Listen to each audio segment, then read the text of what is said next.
Hi guys, you are hovering above the Rail 200 Diorama challenge that I am in the middle of doing, late and delayed. But I have come to a point in the previous video, which you may have spotted, where I speak about this siding that I've just put down. I've done a nice little buffer stop and things like that.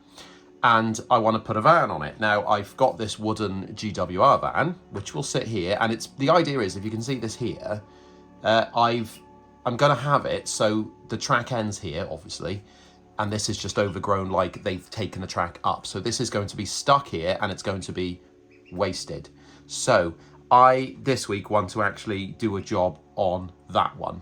What I'm going to do is, well, I've actually got this colour somewhere, so for the chorus stock actually. So I'll take photos of what's on it, but because I've also got transfers, but I haven't got everything, so some of this won't be back on after, so that's not a problem. Then I will, instead of trying to weather this, what I'm going to do is I'm going to actually start again. I'm going to spray it back to primer and build the layers up using the chipping fluid medium spray. That's what I'm going to do. So okay, let's go this way. You join me on primer cam because you've seen primer for so many times. Why not see it from the cam's point of view? There we go. Hang on. Primer cam. Primer cam. So how this works is I'm starting with the actual wooden undercoat for the paint itself, or the paint effect, I should say. So using the brown to give the actual first duck. Noisy duck. Okay, let's get on to some sort of dry brushing to weather up the wood. I used the correct end of the paintbrush, unlike what it looked like I was going to use. Now I've got a bit of off-white here, and I'm actually using it to cleanse the palette on the paintbrush because I've been using a different colour, and whilst I've washed it, it's still coming through. Here we go. Right, we'll just have a look really. Maybe if I start with the doors because they go that way. Yes. Something like that. Just to wear down the wood a little bit. Quite a lot actually, looking at that, but again, it's all stage makeup, isn't it, at this point? Christ, what you worrying about? There we go. It adds it, okay? Don't, if you've got a better way, do it that way, I suppose. But if you've come to me for help, I'm assuming that means you're pretty desperate. Excellent. Weathered. I really like this as a method for weathering wood because it is super quick and easy. Because I'm now in a battle where I need to film between the calls of the duckling behind me. Our van needs to have a coat of chipping medium. Easy chipping medium, not to be confused with the hard chipping medium. Don't think that's a thing. This, I found, works much better if you put it on thicker, which is hard to do when you don't have any. That's just dust, isn't it? That's just spitting dust. So I've given that coat quite a number of days, actually. I think it's about 4 days to dry off, purely because I really wanted it to fully cure, because in the past I have had issues by speed running these builds and the chipping not working too well. But now that's done, I'm now going to apply its main paint colour, which is GWR Grey, Freight Grey. I'm going to put the fan on actually for my health of my lungs.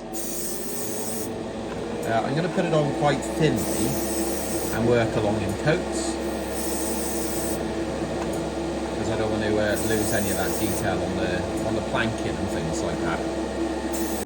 And now we come to the part where we start to chip the paint for real. Now I've left this for, I think it's 2 days or 3 days now. So the paint and obviously everything underneath has all cured in its own time. And now I'm ready to try and chip it back off again. I'm going to use 2 tools. I've got a paintbrush, which is quite a tough, stubbly one, and also a cocktail stick, or a magnitude of them. I have plenty because I'm all about the cocktail sticks these days. All you need for this is water, okay? So the water is going to reactivate the chipping fluid underneath, hopefully. We give it a wash and start to jab at it. Okay, it's already working. So can you see there how the paint is already coming off? And this is, as you can see, why I like using a cocktail stick. And what that's doing is below the paint is that layer that we did with the wood effect, and it'll start to show that. It depends what you're going for, because the paintbrush will give a very general sort of over the whole model type of look, and obviously the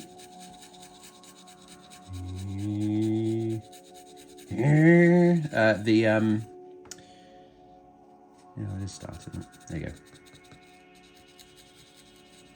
And the cocktail stick is giving you that finesse to get single planks. And what I like really is to do them as separate as possible, just because obviously the planks are all going to sort of go at different times and they get chipped at different ways. So like that one, for example, you can see now I'm starting to chip as much as I can off there. And what I'm trying to do is actually that row of plank, I'm going to remove the whole thing, so it's giving you a look like, I don't know if they've replaced it, or, you know, just that plank for some reason is weathering more than the others.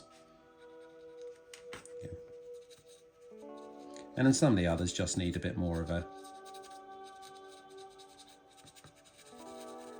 scrub, just to give it something. So I've zoomed in now. I've finished this particular panel group here, and hopefully you can see how well this stuff chips. Okay, it's still wet at the moment, so literally it's like almost like writing over it. It comes straight off. So there you go. I will carry on around the whole van. I've gone across with the chip in here, and I'm going to try and go down for the doors just to follow the shape of the paneling. And then when the whole thing's done, we'll look at step, I don't know, whatever step we're on. I don't count. I have masked off the body, and I've given the frame a coat of black. I've given it a coat of black. But it's glossy, even though it says it's matte black. It's quite glossy because it's from a rattle can, and I don't find that goes very matte. So I'm actually going to go over now with an acrylic black to bring in that matte look. And obviously this is quite important on this wagon or van, because it's been sitting there for a while. It's going to be weathered, so it doesn't make sense to have it nice glossy shiny, does it? It's going to be wrecked. With the body now masked off, I'm going to spray the roof into something a bit more white. It doesn't want to be white, but this needs to be the base coat to weather upon. So I'm just doing this with the rattle can just for the ease of it. Right, I need to start applying the decals back on now. And luckily I have got the GW decal set, because I was using it on the Corostock. So I've got a picture that I took of the wagon before, or the van, before I dismantled it. And now I'm just going to use whatever I've got to put it back in the same places. Now, this is the same as any other water slide transfer I use. Oh, I've lost a bit there. Oh no, there is.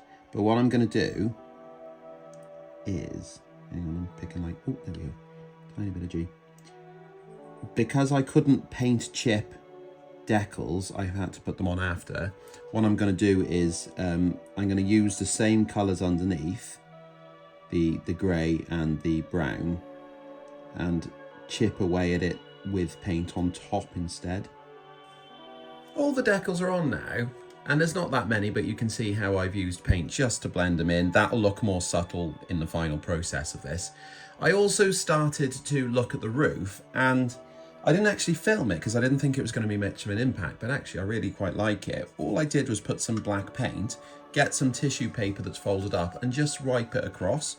It wasn't diluted, it was just pure concentrated paint.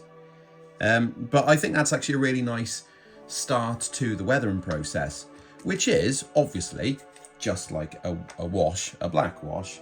It's a black wash because that's what I do. I'm going to wipe quite a lot of it back off the roof and things. I don't want it hugely dirty, I just want it to look worn down. So I'm hoping, whilst I could probably, actually, it might have made more sense to do pin washing on this. I'll start with the roof, and I'm going to pour quite a bit of water on this because I want it to come off again. I'll start wiping it, and then I'll start let it run down the sides of the van as well. And the ends, obviously that's an end, not a side. I'm not a fool, I know what I'm talking about sometimes. I'll just work my way around this. And again, if you haven't seen any of my other videos, so you're unsure what the hell I'm doing here, this is a process I came up with for like a general grimy dirt coat. And I found it was quite universally applicable. So yeah. The final thing I'm going to do is add weathering powders, and I've got a few different colours and I'm following some reference photos that I found online, but they're not exactly the same van, which was a shame because I got my big GW decals ready to put here, but it turned out because of these vents, it's not the same van, which is okay. I still put, you know, I think the decals look quite good as they are now, but I do like the GW logos. Now this is an orange rust weathering powder, and this looks like it's developing along the metal work, and I'm trying to keep it quite subtle. I don't want it really strong. See, that's almost enough. It doesn't need a huge amount. And some around the locks and things like that. Here I'm going to brush down from the hinges just because it's going to be a streaking effect.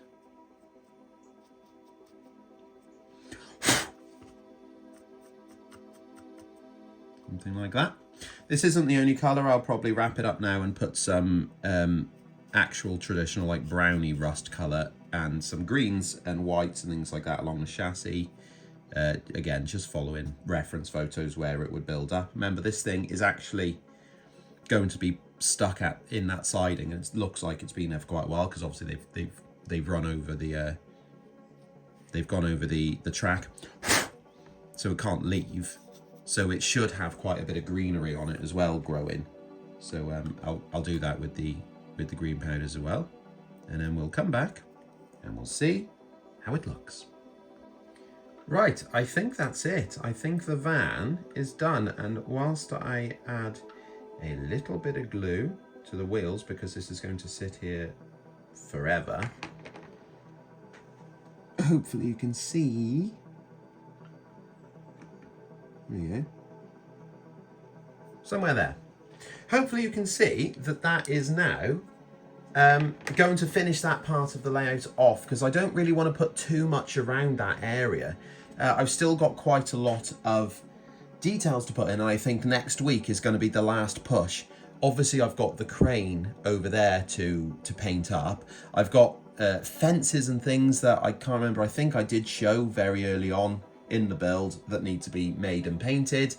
And on top of that, I've just received another package from Scale Model Scenery with some other bits, like, well, I'm not going to tell you, I'll show you next week, because I think they're things that I've not used before, and I think they'll be nice natural detailing parts. But yeah, I think that's looking, well, I mean, it looks It looks old, which is good, isn't it? There we go. I think the chipping worked, and it's the one thing that that I was unsure about was how subtle the decals would be. But I think at the end of the day, if it's that chipped anyway, that would make sense, wouldn't it? They're not going to be bright on it with everything else gone underneath it. So once again, thank you for watching. Thank you for being a subscriber, and actually if you're a member, I give that's an actual virtual kiss that I'm sending through here. It may sound like I'm infected with a cold, but in reality I'm really tired. So don't worry about that virtual kiss and catching anything from me, because you can't. I won't let you, okay? You mean too much to me. Anyway, I'm going to go now because I'm going to fire up all these scenery bits, and I'm actually going to push straight on now because I don't know if you can hear. That's a lot of rain outside. So I'm not going to go outside today. I'm going to do trains all day. Cheers.